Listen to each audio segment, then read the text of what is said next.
judul pameran ini. Bagi saya pribadi, seorang perupa, seorang artis, visual artist begitu, menyadari bahwa dirinya bertutur begitu, bercerita secara visual itu agak unik ya.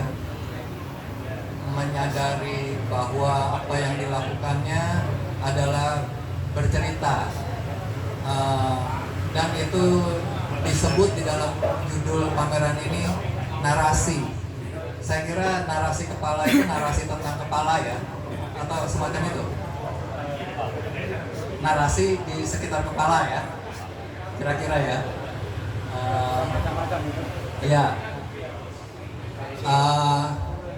Ya kalau tentang kepala sendiri saya kira ada konteks kultural, konteks bahkan religius yang dalam dan bisa diceritakan panjang lebar. Saya hanya ingin menyentuh perihal narasi aja, karena kesadaran tentang narasi ini saya kira di kalangan teman-teman seni visual ya kurang ya, kecuali teman-teman yang bergelut di bidang komik. Apa yang kita sebut sebagai narasi memiliki unsur atau satuan terkecil yang disebut peristiwa. Jadi sesuatu bisa menjadi narasi kalau ada rangkaian peristiwa. Ya, jadi satuan terkecil atau unsur terkecilnya peristiwa. Nah, yang disebut peristiwa itu juga baru mungkin terjadi jika ada pelaku dan ada tindakan. Nah, ini saya kira di sini kita bisa membaca atau menafsir karya-karya Mas Susilo Budi Purwanto ini pada persoalan tindakan dan peristiwa ya, dan pelakunya, dan bagaimana peristiwa-peristiwa itu dirangkaikan. Pelakunya tidak bisa kita ketahui secara keseluruhan karena hanya nampak kepala ya. Jadi apa yang dilakukan oleh kepala? Tindakannya itu apa? Kalau tubuh secara keseluruhan, tindakannya bisa kita lihat dari gestur tangan, gerak-gerik dan sebagainya. Kalau kepala bagaimana? Dan bagaimana tindakan-tindakan itu terjadi? Nah, ini siasat visualnya ternyata dilakukan melalui apa yang disebut sebagai sarana-sarana puitik. Saya sebut sarana puitik, tidak niscaya berhubungan dengan puisi ya. Sarana puitik itu begitu kaya dieksplorasi oleh Mas Susilo ini. Bahkan yang tidak kita duga. Biasanya kalau teman-teman seniman, apalagi yang sedang pameran di Magelang itu, yang surrealis itu banyak mengeksplorasi metafora ya, sarana puitiknya. Tapi aliran seperti kubisme itu mengeksplorasi sarana puitik, terutama yang paling penting adalah metonimi. Nah, itu saya baru menyebut 2 sarana puitik yang digunakan secara visual. Mas Susilo ini sekian banyak eksplorasi sama dia.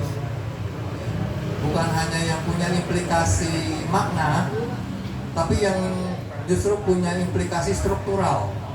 Ya, seperti repetisi, antitesis, ada lagi yang aneh-aneh nama-namanya itu, ada kiasmos, ada elipsis.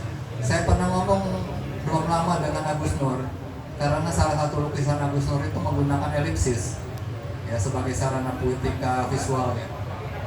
Ini jarang saya bilang pelukis yang menggunakan elipsis ya, seperti kau. Di sini ada ya, di dalam karyanya Mas Susilo. Jadi itu tindakan-tindakan yang dilakukan dengan menggunakan nalar puitik. Ya, jadi peristiwa-peristiwa itu kemudian dirangkaikan dari satu bingkai ke bingkai berikutnya, dari satu panel ke panel berikutnya, itu melalui nalar puitik. Itu saya kira ya yang penting ya. Tadi Yus bilang soal apa, old school ya, ya di tengah juga film kita harus anak-anak muda dengan kecenderungan stilistika ada yang berbeda dengan